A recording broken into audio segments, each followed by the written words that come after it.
حي على الفلاح.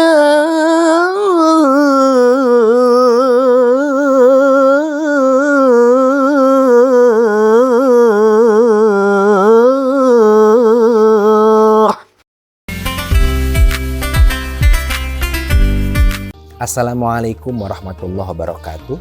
Hamdan syakirin hamdan na'ilin hamdan yu'afi ni'amahu wa yukafi mazidah.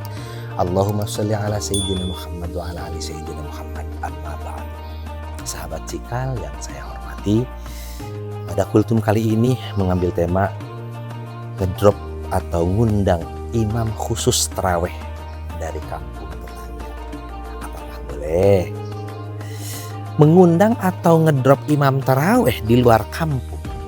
Artinya yang bukan satu RT ataupun bukan orang-orang yang biasa sholat berjamaah di musola ataupun di masjid setempat, itu pada dasarnya sah-sah aja, boleh. Bahkan bisa menjadi sebuah kebaikan kalau memang tujuannya untuk memacu dengan bacaan-bacaan yang bagus. Jika tujuannya memang untuk meningkatkan kualitas ibadah, gak apa-apa itu, boleh. Cuman ada hal-hal atau poin-poin yang terkait akan hal ini, yaitu adalah satu, tujuan baik. Tujuannya harus baik.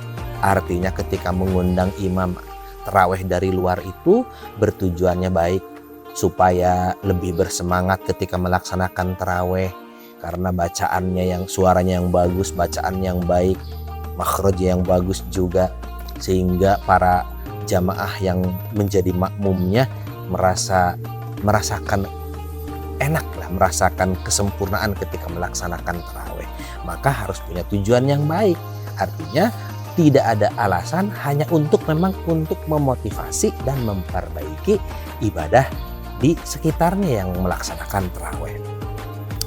Yang keduanya harus ada adab dan izin. Artinya ketika diundang imam dari luar, tim pengundang atau panitia yang mengundangnya itu ya memang harus atas kesepakatan dengan kiai sekitar.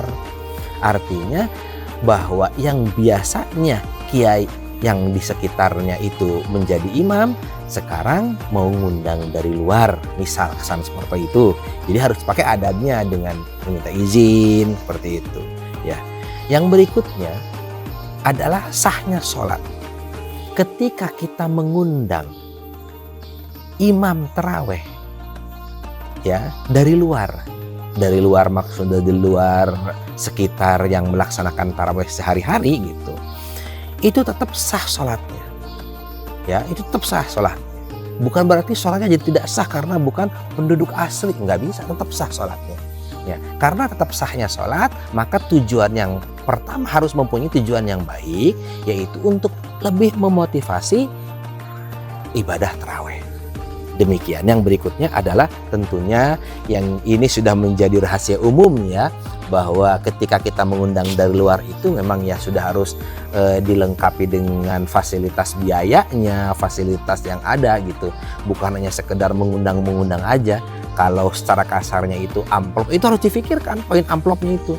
Bukan berarti karena kalau kiai atau ustadz itu tinggal ikhlas aja, yang penting diminta ikhlasnya. Ya nggak bisa, karena kiai dan ustadz pun manusia dan mempunyai anak istri yang memang harus dinafkahi. Maka ketika mengundang untuk melaksanakan sholat taraweh dan menjadi imam terutama, itu harus difikirkan materinya. Karena diakui atau tidak, selama masih hidup di alam dunia itu, materi masih dibutuhkan. Kesimpulannya, tindakan tersebut ketika memanggil atau mengundang ustadz atau kiai dari luar daerah untuk melaksanakan sholat taraweh dan menjadi imam tetap sah ya, tetap sah dan diperbolehkan dalam agama selama tidak menimbulkan perpecahan atau gangguan lingkungan. Makanya tadi dari awal poin penting terkait hal ini itu adalah tujuannya baik, kemudian adab dan izin itu harus ada adab dan harus ada izin tentunya, lebih menghormati orang-orang yang di sekitar musolanya, terutama yang menjadi imam gitu. Dan sahnya sholat juga pasti akan diperhitungkan. Dan kemudian yang harus difikirkan lagi adalah terutama materi ya untuk para pengundang atau panitia yang mengundang imam dari luar itu, terutama yang harus difikirkan itu adalah materinya. Insya Allah, walaupun memang pada dasarnya kiai dan ustadz itu memang ikhlas ketika melaksanakan tugas atau ketika melaksanakan sebagai orang yang memberikan ilmu, memberikan manfaat, ya tentu kita sendiri yang harus lebih memikirkan tentang kebutuhannya, terutama tentang materi, bahwa diakui atau tidak, seperti tadi ulasan yang sudah saya sampaikan, bahwa yang namanya kiai pun, yang namanya ustadz pun, yang namanya nabi pun, yaitu manusia. Artinya masih selama masih berada di dunia, maka masih membutuhkan dunia. Demikian, mudah-mudahan bermanfaat. Wallahul muwaffiq ila aqwamit thoriq. Wassalamualaikum warahmatullahi wabarakatuh.